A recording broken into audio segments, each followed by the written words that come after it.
नमस्कार। जीवन की सभी समस्याओं को हल करते हुए आज हम श्रीमद् भगवद गीता के तृतीय अध्याय के 11वें श्लोक का पठन पाठन कर रहे हैं कि राधे राधे दोस्तों, कि भगवान श्रीमद् भगवद गीता में क्या कह रहे हैं कि हमें किस तरह कर्म करना चाहिए कि देवान भावयता अनेन ते देवा भावयन्तु वा परस्परम भावयन्ता श्रेया परमम अवाप्यसत्। कि देवताओं को प्रसन्न करके अनेन इन यज्ञों के द्वारा प्रसन्न हुए देवता भी ते देवा भावयन्तु वा प्रसन्न हुए देवता भी हम सबको हमको भी आपको भी प्रसन्न करेंगे। जब इन यज्ञों को हम करेंगे और इन यज्ञों के द्वारा देवता प्रसन्न होंगे तब वे देवता भी हमें भी प्रसन्न करेंगे। और परस्परम भावयन्ता श्रेया परमम अवाप्यसत्। और मनुष्यों और देवताओं के मध्य सहयोग से सभी को श्रेया संपन्नता परम संपन्नता प्राप्त होगी, अवाप्यसत् प्राप्त होगी। इस प्रकार देवताओं और मनुष्यों के मानवों के दोनों के परस्पर प्रसन्न होने पर परम संपन्नता प्राप्त होगी।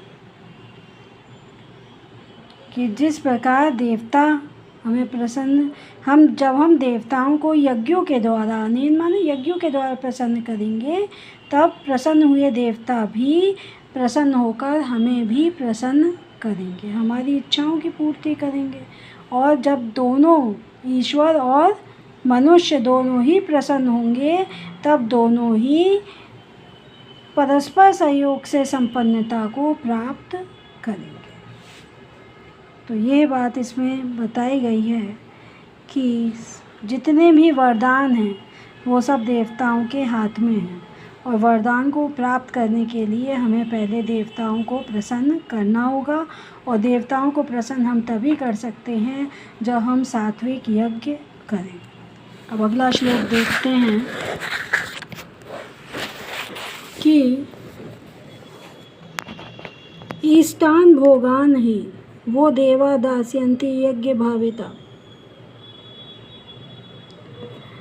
ते दत्तान प्रदायेभ्यो यो भुंक्ते तेन एव सा। कि वो देवता हमें सभी इष्टान मनोवांछित भोगों को आवश्यकताओं की पूर्ति करेंगे, मनोवांछित वस्तुएं प्रदान करेंगे। यज्ञ भाविता यज्ञ से प्रसन्न हुए देवता निश्चित रूप से हमें मनोवांछित भोगों को प्रदान करेंगे, दास्यन्ते प्रदान करेंगे। और ते दत्तान प्रदायेभ्यो और उनके दिए हुए वस्तुओं को अप्रदायेभ्यो उन्हें बिना समर्पित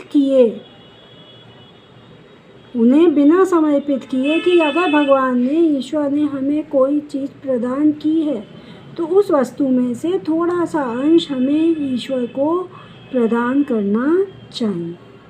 तो उन्हें बिना उनकी दी हुई वस्तुओं को बिना उन्हें प्रदान किए हुए यो भुंक्ते जो भोग करता है, जो उन वस्तुओं को बिना दिए बिना उसका अंश निकाले भोगता है, स्तेन एव सा, तो वह चोर कहलाता है, वह चोरी ही करता है। तो इस प्रकार ये बताया गया है प्रस्तुत श्लोक में कि भगवान हमें जो कुछ भी देते हैं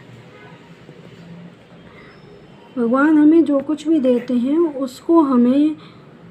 उसका हमें थोड़ा सा अंश बांटना चाहिए, ईश्वर को समर्पित करना चाहिए या गरीबों में बांटना चाहिए, तब हमें उसे भोगना चाहिए। हरि ओम तत्सत।